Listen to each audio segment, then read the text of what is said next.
Bayangkan kamu sering banget makan Indomie, tiap bulan nabung di Bank Mandiri, dan kalau kemana-mana selalu pesan ojol dari Gojek. Pernah nggak sih kepikiran, gimana ya caranya kalau aku bisa punya bagian kecil dari perusahaan-perusahaan raksasa itu? Nah, jawabannya simpel, saham.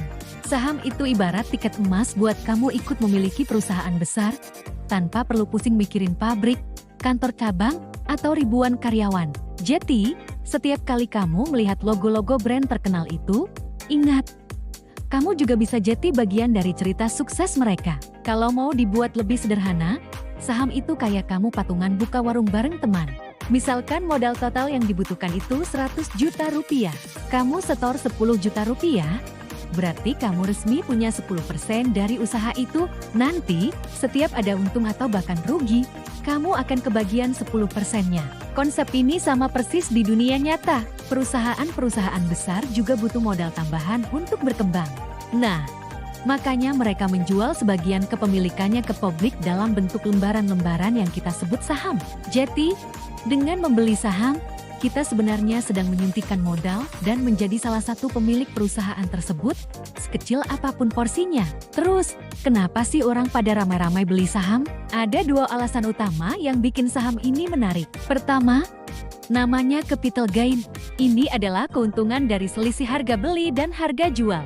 Contohnya, kamu beli saham Telkom di harga Rp3.000 per lembar. Beberapa waktu kemudian, karena kinerja perusahaannya bagus, harganya naik jadi Rp4.000. Kalau kamu jual di harga itu, selisih Rp1.000 per lembarnya adalah keuntunganmu. Simpel kan? Alasan kedua adalah dividen. Kalau perusahaan mencetak laba besar, biasanya sebagian keuntungannya akan dibagikan kepada para pemegang saham. Jadi, walaupun kamu cuma duduk manis di rumah dan nggak ikut kerja di perusahaan itu, kamu tetap bisa kecipratan bagian dari hasil kerja keras mereka. Ibaratnya, punya pohon uang yang bisa berbuah setiap tahun. Mungkin kamu penasaran, kok bisa ya harga saham itu naik turun setiap hari? Kadang drastis banget. Jawabannya ada di hukum dasar ekonomi, permintaan dan penawaran. Kalau banyak orang yang optimis dan mau beli suatu saham, harganya pasti akan naik. Sebaliknya, kalau banyak yang panik dan mau jual, harganya bakal turun.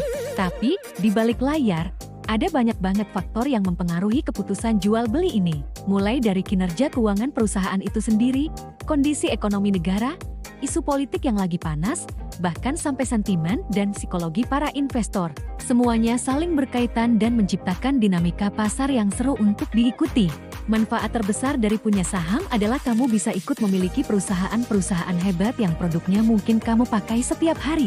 Coba bayangkan, saat kamu minum kopi di Starbucks, ada loh orang di belahan dunia lain yang punya saham Starbucks dan ikut dapat untung dari setiap cangkir kopi yang terjual. Keren, kan? Di Indonesia pun sama. Kamu bisa punya saham bank-bank besar seperti BCA, BRI, dan Bank Mandiri. Atau perusahaan yang produknya ada di dapurmu, seperti Indofood dan Unilever, dan masih banyak lagi. Ini artinya, dengan modal yang sekarang semakin terjangkau, kamu punya kesempatan untuk ikut merasakan pertumbuhan ekonomi, bukan cuma sebagai konsumen, tapi sebagai pemilik bisnis skala nasional bahkan global. Tapi, penting untuk diingat, di mana ada potensi keuntungan, di situ juga ada risiko. Saham juga begitu. Kalau perusahaan ternyata merugi, salah kelola, atau kondisi ekonomi sedang lesu, harga saham bisa banget turun, bahkan di bawah harga belimu.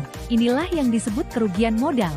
Itu sebabnya, sebelum terjun ke dunia saham, kita wajib banget membekali diri dengan ilmu, belajar menganalisa, dan punya strategi investasi yang jelas. Jangan khawatir, di video berikutnya, kita akan bahas tentang langkah-langkah praktis, bagaimana cara mulai membeli saham pertama kamu di Indonesia. Jadi, jangan lupa subscribe dan nyalakan loncengnya ya, biar kamu nggak ketinggalan informasinya. Terima kasih sudah menonton, sampai jumpa di video selanjutnya.